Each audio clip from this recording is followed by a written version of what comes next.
We can now see number 147, which is Tony Sykes. It's just that Glenn is well ahead there, not as if he was out on his own. 499, Mark Drakeford.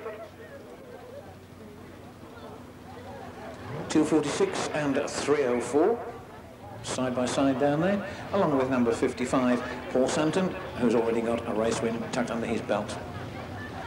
396, Warwick Ellis and Andy Hicks in number 48. Mark Jones in number 30. The A-graders, the blue tops. Jonathan Eaton from Stafford in number 61. Ash Calverley again in number 21.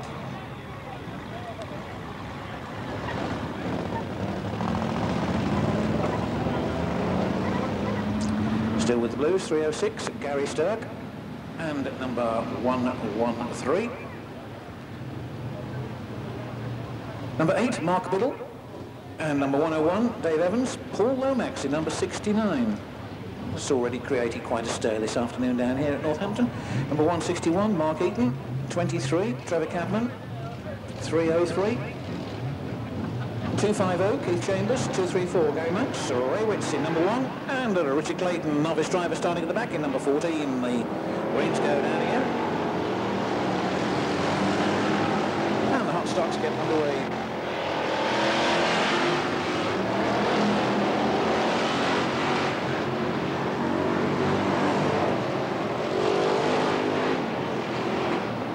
The novice driver, remember, it's 294, Glenn Sutcliffe, who leads at the moment, but there's quite a way to go. Andy Hicks seemingly losing it as he came out of turn 4 with number 61 just behind him. That's Jonathan Eaton from Stafford. Little nudge there from Ash Calverley, number 21. Car number 161, Mark Eaton goes down there, number 30s, and 113 pulling up here on the home straightaway, 113. That's Neil Stuffsbury, 113. Come to grief in the early stages of that event. Jim Bamford in number 303. He comes from Hartford. And Mark Drakeford in a spot of trouble in 499 over on the far side. 294 still leading, and really that's a little bit close there as car number 8, Mark Biddle, does a little bit of leading on there.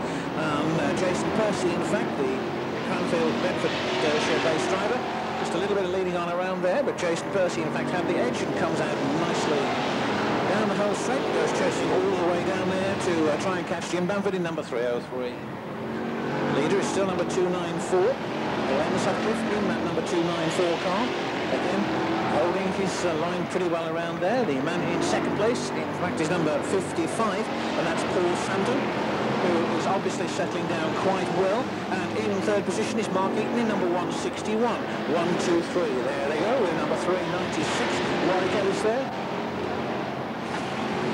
61 being shoved out a little bit, but no serious problems. And again, that machine which always looks so smartly presented. Tony Sykes in 147, but maybe he could pick up a few points on this occasion. Still plenty of time. Trevor Cadman in number 23 and Ray Witts in number 1, progressing around here at a reasonable rate. Might well be due for changes very shortly. That's the halfway, Mr. Starter. Already the Union flag is out.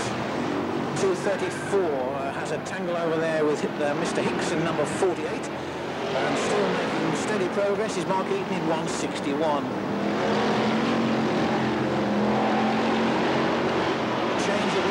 Because it is now number 161 who's up front. The Stafford driver Mark Eaton from 294 last time round, holding up at that second place, but may well have dropped down now, so confirming them through again. With 5 next time as starter, it's 161, your lead car. 55, Paul Santon, having his little battle there with Sutcliffe in number 294, but he's now putting behind him. 61 and Trevor Cadman in 23. Oh, and that's a bit dodgy because 304 parked right up in the middle of the track there, and that could well have put pay to Paul Santon's chances because he went straight in there, as did Warwick Ellis in 396.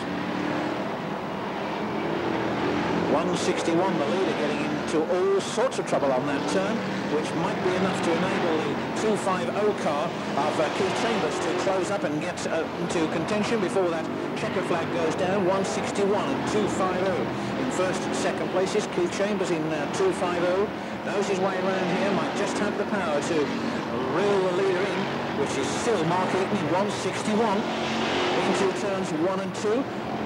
That marker's not likely to play any significant part in the outcome of this event.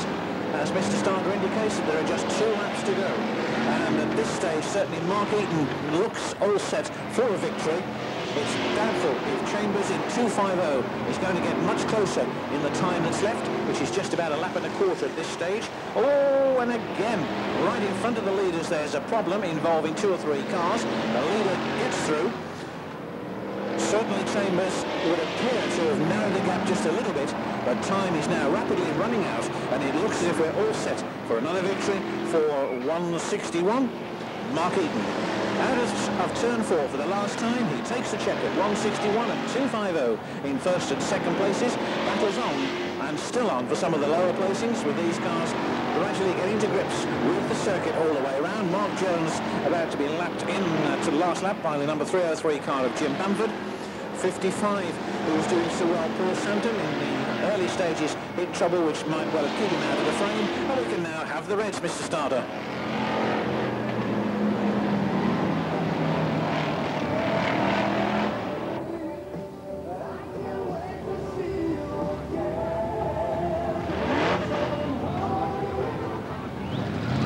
With his second trophy of the afternoon about to come round yet again for your applause, Mark Eaton, ladies and gentlemen. There he is.